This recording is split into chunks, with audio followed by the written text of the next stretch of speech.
Bonjour à vous, chers et choisis de Jésus.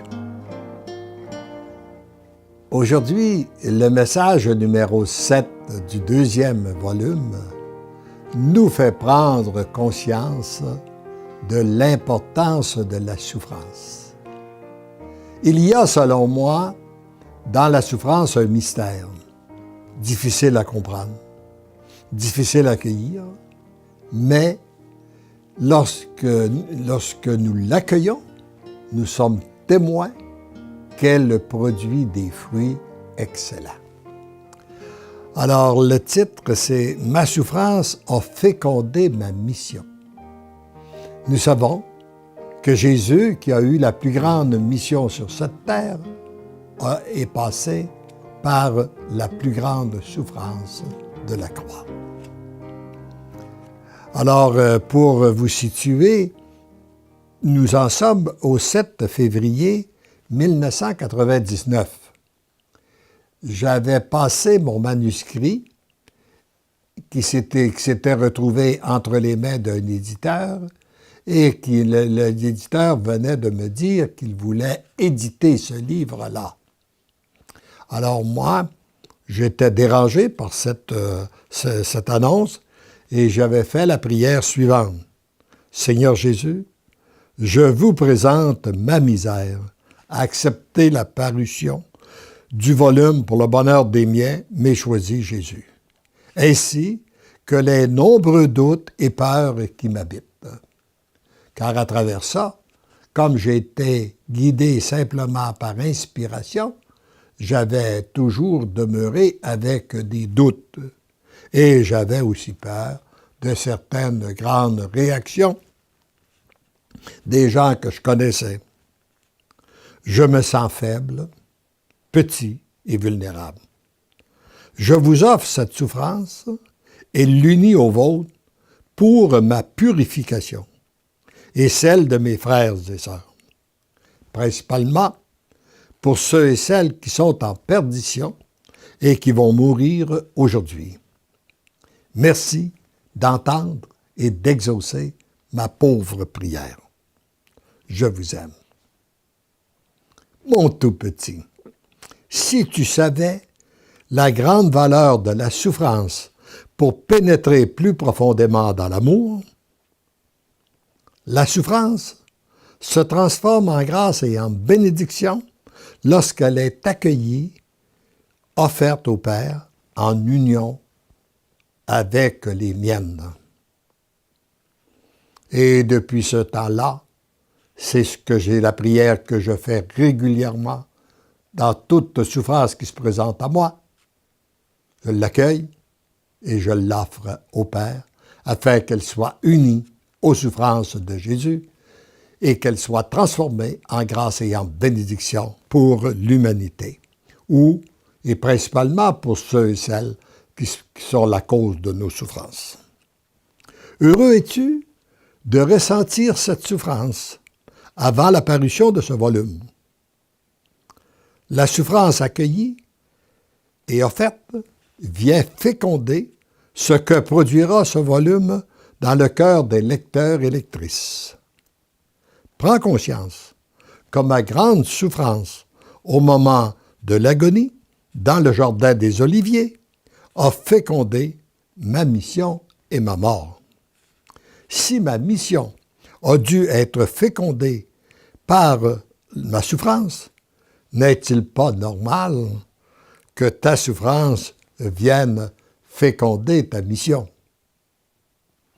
Et il me paraît aussi que lorsqu'il y a une petite mission, elle est précédée par de petites souffrances. Une moyenne mission est préparée par des moyennes souffrances. Et une grande mission, elle est précédée par de grandes souffrances. Les disciples ne sont pas plus grands que le Maître. Ils doivent accueillir dans leur cœur de passer par le même chemin que moi. Ils ne peuvent devenir un avec moi sans prendre leur croix et me suivre. Et ça, à chaque fois que je passe sur ce passage de l'importance de prendre la croix, je ne peux m'empêcher de penser à une expérience que le Seigneur m'a fait vivre alors que je vivais une grande souffrance au niveau familial. Et lorsque je me suis retiré dans le salon pour crier après lui demander je dis, nous cheminons avec toi, nous ne pourrions pas vivre dans la paix, la sérénité. Et j'avais ouvert le volume de la puissance de la louange de Merlin Carouta. Et il était dit, oui, tu pourras vivre dans la paix, mais pas maintenant.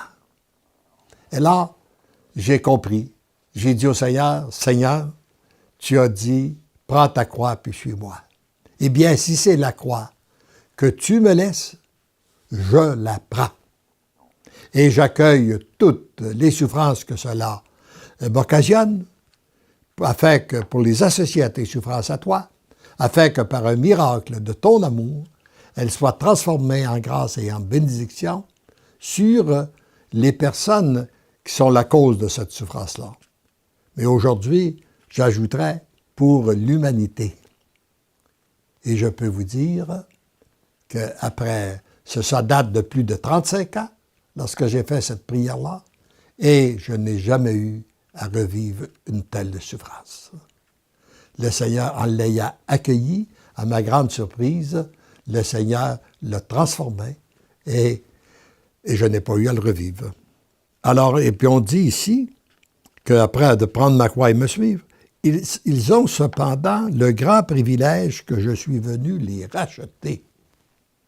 Rappelons-nous de ça, que Jésus est venu nous racheter.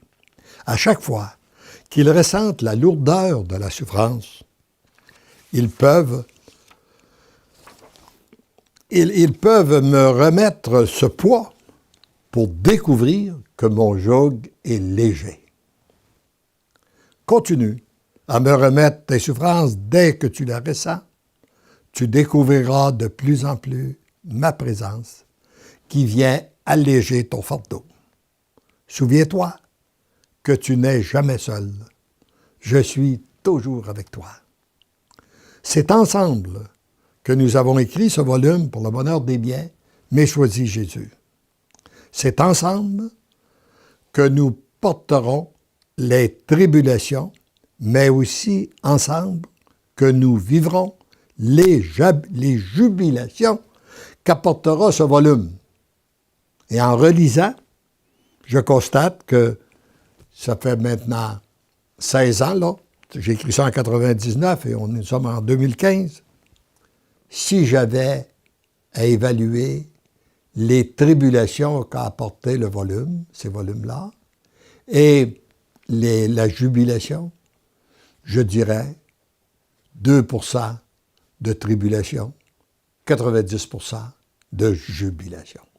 Oh, c'est bien sûr qu'il y a eu des fatigues, il y a eu des déplacements, il y a tout ça, mais pas véritablement de grandes tribulations, très peu de tribulations, mais beaucoup de jubilation.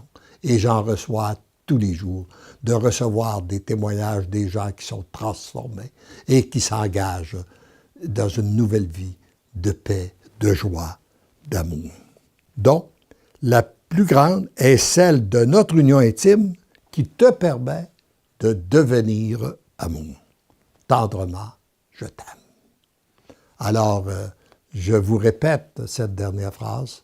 Retenons, si nous constatons que nous ne sommes pas toujours amour avec les gens qui sont autour de nous, les gens que nous rencontrons, eh bien, demandons à Jésus de devenir de plus en plus intime avec nous, afin que nous soyons toujours et partout amour, que nous puissions être imbibés de son amour et la transmettre à tous ceux et celles que le Seigneur met sur notre route.